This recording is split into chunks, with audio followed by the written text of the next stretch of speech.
കൈക്കൂലി കേസിൽ പിടിയിലായ ഡെപ്യൂട്ടി ജനറൽ മാനേജർ അലക്സ് മാത്യുവിനെതിരെ ഗുരുതരമായ കണ്ടെത്തലുകളിലേക്ക് കടക്കുകയാണ് അന്വേഷണ സംഘം. ഈ അലക്സ് മാത്യു ഡിസ്ട്രിബ്യൂട്ടർമാരെ നിരന്തരം ഭീഷണിപ്പെടുത്തി പണം തട്ടുന്നയാളാണ് എന്നാണ് വിജിലൻസ് പറയുന്നത്. പണം നൽകാത്ത ഏജൻസികളെ തകർക്കാനുള്ള നീക്കം നിരന്തരമായി നടത്തിയെന്നും വിജിലൻസ് കണ്ടെത്തിയിട്ടുണ്ട്. അലക്സ് മാത്യുവിനെ ഇന്നിപ്പോൾ വിജിലൻസ് കസ്റ്റഡിയിൽ വാങ്ങാൻ റിമാൻഡിലാണ്. അയാളെ ഇന്ന് കസ്റ്റഡിയിൽ വാങ്ങാൻ ഒരുങ്ങുകയാണ് വിജിലൻസ്. കൊച്ചിയിൽ നിന്ന് സഹിൻ ആന്റണിയുണ്ട്. സഹിൻ, ഈ അലക്സ് മാത്യുവിനെതിരെ കൂടുതൽ കണ്ടെത്തലുകളിലേക്ക് വിജിലൻസ് പോകുന്നു. ഇയാൾക്കെതിരെ കൂടുതൽ പേർ പരാതിയുമായി രംഗത്ത് വരുന്ന സാഹചര്യമുണ്ട്. ഇതിനപ്പുറം ഈ പ്രവർത്തകർ പോലും പറയുന്നത് IOCക്ക് നഷ്ടമുണ്ടാക്കിയ പരാതികളുണ്ട്.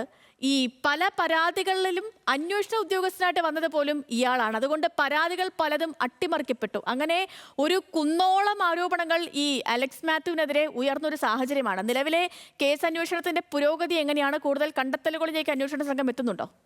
Good morning Sahin. തീർച്ചയായിട്ടും ഗുഡ് മോർണിംഗ് സേതു. തീർച്ചയായിട്ടും, അതായത് അന്വേഷണ ഉദ്യോഗസ്ഥർ തന്നെ ഇന്നലെ ഞെട്ടിയിരിക്കുകയാണ്. ഈ അലക്സ് മാത്യുവിൻ്റെ വീടും ഓഫീസും എല്ലാം പരിശോധിച്ചത്. അതിൽ നിരവധി ഭൂമി ഇടപാട് രേഖകൾ അന്വേഷണ സംഘത്തിന് കിട്ടിയിരുന്നു. മാത്രമല്ല, ഇയാളുടെ കയ്യിൽ നിന്നും പണവും കൂടാതെ ഇയാളുടെ ഫിക്സ്ഡ് ഡെപ്പോസിറ്റും എല്ലാം അന്വേഷണ സംഘം കണ്ടെത്തിയിരുന്നു. അതിലൊക്കെ വരവിൽ കവിഞ്ഞ സ്വത്ത് ഇയാൾ സമ്പാദിച്ചിട്ടുണ്ടെന്ന് അന്വേഷണ സംഘത്തിന് മനസ്സിലായി.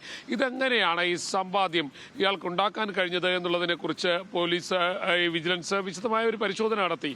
അതിൽ ഞെട്ടിക്കുന്ന വിവരങ്ങൾ വിജിലൻസിന് ലഭിച്ചത്. ഇയാൾ പ്രധാനമായിട്ടും ഈ വിതരണക്കാരെ ഭീഷണിപ്പെടുത്തുന്ന ഒരു സ്വഭാവം ഇയാൾക്കുണ്ടായിരുന്നു. അതായത് കൂടുതൽ ആളുകളുള്ള അല്ലെങ്കിൽ കൂടുതൽ കസ്റ്റമേഴ്സ് ഉള്ള വിതരണക്കാരെ ഇയാൾ കണ്ടെത്തും. അതിനുശേഷം ഇവരുടെ വിതരണ ശൃംഖല അതിൻ്റെ എണ്ണം വെട്ടിച്ചുരുക്കുകയും ഈ ആളുകളുടെ എണ്ണം കുറച്ച് അത് 2 or 3 ശൃംഖലയാക്കി മാറ്റുകയും ചെയ്യും.